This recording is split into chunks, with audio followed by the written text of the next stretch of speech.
Abaningi kubonakala umlandeli kaKhuzani edabula iy'mpahla laphana, kanti-ke uphinde wayishisa. Lokhu kulandela iy'nkulumo-ke ezabakhona ey'nkundleni zokuxhumana, njengoba-ke buye wenza ulive. Sanibona kuphi nakuphi la kufuneka khona nombuso njengamanje. Kubingelela uyeni Mathinda Gqosi, Ntombi zomqhamulo amehla akho abanyeza baqhamulo mathukazi. Ngana wethu ngabe usuku lakho lokuqala ngicela upress i-subscribe button nenze sure ukuthi uyalike ukuze njalo masifana amavidiyo kubuye wena uqala uthole notification. Linde-ke ividiyo ziphele ebese uphawula ngokuyikhona okubonile. Ngengane zakwethu kuthi abaningi mangabe-ke kubonakala umhla ka-1 laphana-ke ey'dabula iy'mpahla. Lokho kulandela iy'nkulumo zabalandeli abangaphakathi eqenjini likaKhuzani, abalandeli nabanye-ke abangaphandle. Kepha noma ethe chaza thena akumthinti kakhulu ukugxekwa okungebona ozakwabo okuyama-opponent abo kuyibona abalwa nabo, kodwa-ke okumthena amandla kakhulu ukugxekwa abantu ekufanele ngabe ngampela bayabonga i-support noma-ke bahamba kanye naye kule support ayinikeza iqhawe. Njengoba-ke ebonakale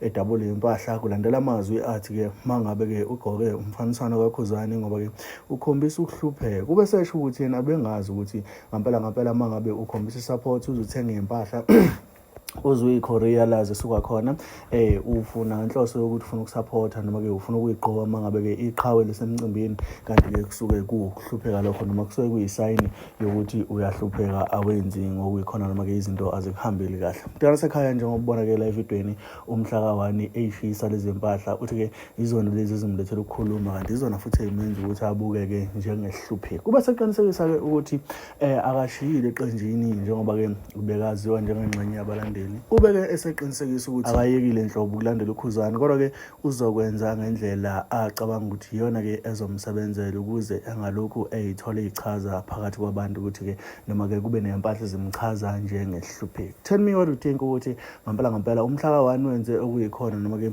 wenze okungafanele ngabe ukwenzile wenza ngenye indlela. Mina-ke nawe ahlangana comment section ngezuvo lakho malana nalolu daba. Njengoba-ke usubonile kwividiyo abantu abaningi banembono ehlukahlukene ngalolu daba.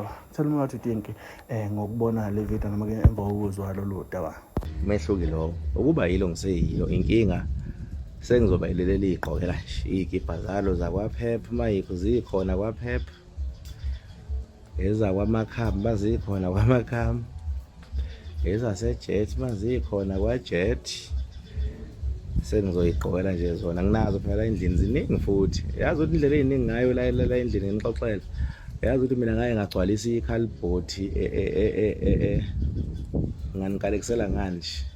Yabona ikhalibhothi leli lesitofu lesisu 2 plate but esino oven.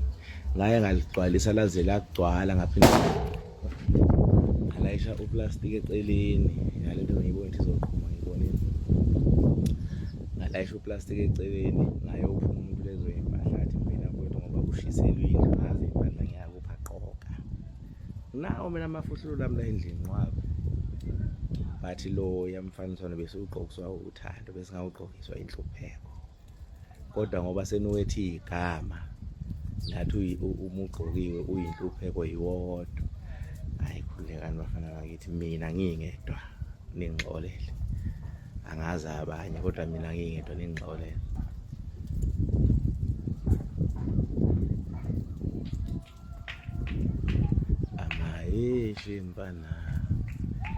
Ishempana vele ngidlabe iphiwo ukuluva. Ngeke usahlubuka lo mbela ngabe ngidle.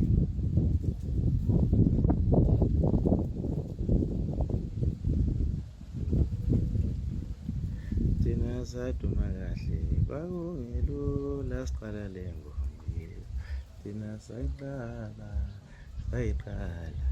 esaduma kahle.